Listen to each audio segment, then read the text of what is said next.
Okay, this is a very quick and dirty video about first-time self-catheterization.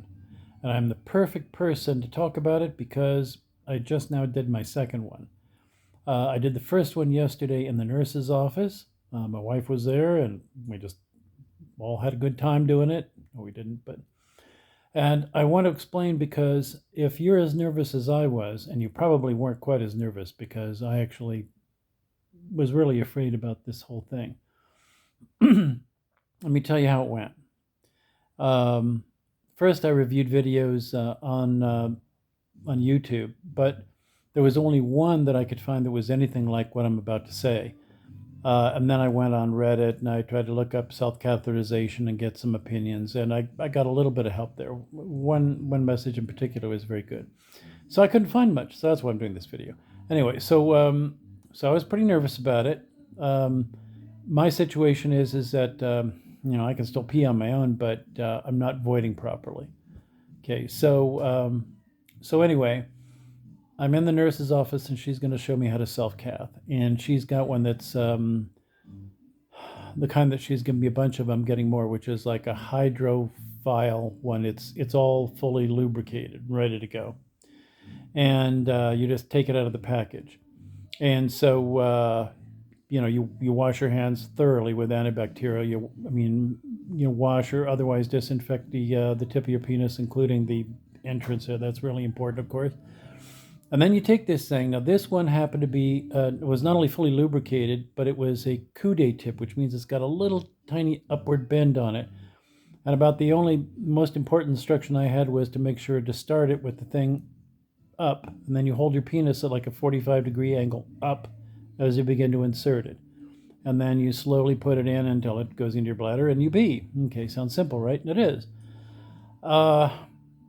But I've been catheterized several times before, and none of them have been fun experiences. Let me give you the headline. My first self-catheterization was the easiest catheterization I've ever had. I haven't had many, but that was by far the easiest. And the reason is because I was in control the whole time. I'm the one who decided how fast it was going to go, and when it was going to pause, and when I needed to breathe. And I did everything for myself. Now, I was a little disturbed at first because she said, "Nope, no lidocaine for you to go into the penis. You're going it as it is." But this thing is not like an indwelling, one of those rubber indwelling catheters. This thing is like it's like a wet spaghetti noodle. It's a little firmer. It's like al dente maybe, but it's very wet and soft. And so I started putting it in, and it didn't really felt a little funny. In fact, that message I said that was helpful, the guy said, "It's not so much painful. It just really feels weird." And that's about the bottom line. So I'm feeding it in, and everything is going okay. I'm going in so slowly, though, that I'm not really hardly feeling a thing, which is what I want. Now, there are three things to be concerned about. First, there are two sphincters, an inner and outer, and then you come to the prostate. Yeah, I'm speaking, of course, specifically to male. Now, I went so slowly that I felt barely any resistance going through the sphincters. I couldn't tell you for sure when I went through them. I must have. And then I got to the prostate, and then it kind of the end of the tip kind of banged up against it a little bit, and I felt a little bit of pain then. Now, when I say pain, I mean something that wouldn't be as bad as pinching your arm, but it's psychological. So I paused then, and I took a deep breath, and I just put the littlest bit of pressure on it to kind of keep it moving. And I felt a few more pains like that, and then I started to get past it, but I wasn't quite in the bladder yet, so I wasn't peeing yet. And so I just kept going. And by the way, since I knew I had to go in 8 or 10 inches, what I'm trying to do is take the thing an inch at a time. But I haven't been able to keep count yet. But that's what I'm trying to do, is slow, just go really slow. In fact, from beginning to end, I'm been taking the first two times roughly 10 minutes from beginning to end. So, but that includes peeing everything out. So I go up a little bit further, and I actually feel like a little tiny peeing sensation, but nothing has started. And you go a little further, and then suddenly, boom! It just starts happening, and you just start peeing.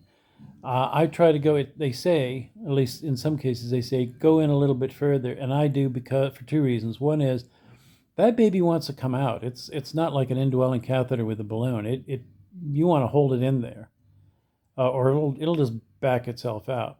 So I try to go in a little bit further so that it's got a little bit of play, and I know I won't lose it. And so you urinate, and because I'm not emptying very well at all, I just today I emptied just about 900 mLs. I mean, it was a full bladder. But I can get away, I think, right now with optimally would be twice a day, but I think I could do once a day because I still can go. I'm just not very good at it. So that was it. And then as I pull the thing back out, in fact, the nurse says, "Oh, you can pull it out a lot faster than you went in." And well, you know what? I went slow, and the reason I did is because I knew I was going to have to go back around that prostate. And so you kind of feel it scraping around that prostate a little bit, and it tweaks it a little bit. Pain, yeah, it's pain. It's not much, but like I said, there's nothing about this that's habit forming. So anyway, but it's not bad, and if you ease around it slowly, you're fine. I was fine, and then I just pretty slowly, I bring the whole thing out, and then I'm done, and I toss the disposable thing away. And I'm using a measuring cup right now so that I know it was at or nearly 900 mLs. And so I'm good until tomorrow about the same time, until I get a recommendation from the doctor as to whether I should do more or not. So it's not habit forming, but I'm starting to, and the second time I was nervous, but not as nervous as the first time. And I had my wife there the second time just to back me up, but I did the whole thing by myself. And you can do this. And not everybody's experience is going to be exactly the same as mine, but for most people, it probably will be. And as the nurse said to me, and it was quite true, this isn't going to be as bad as you think.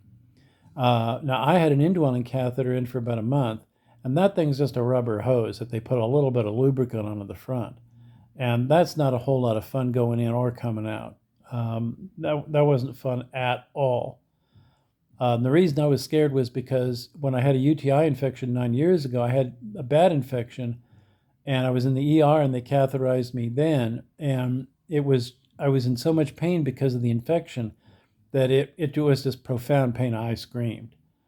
But this was nothing like that. But it felt a little traumatic for me getting past this. That's all. And so if you're feeling a little bit of trauma over this, just take it slow, because you can go as slow as you want. Remember, you're in charge. That's a great thing about self-cathing is you're in charge. You don't have to go any farther than you're ready to go. I hope this helps somebody. I hope this helps a little bit, because I wish I'd have had a video like this to watch before I started and going in to do this business myself. But it's not bad. And I'll tell you one thing, it's great because I'm not peeing every 20 minutes. I have a lot more freedom now, and all it costs me is 10 minutes. 10 minutes of my time, a little bit, sweating a couple of bullets right now, but other than that, it's great. So I hope this helps somebody. That's all. Thanks, and good luck.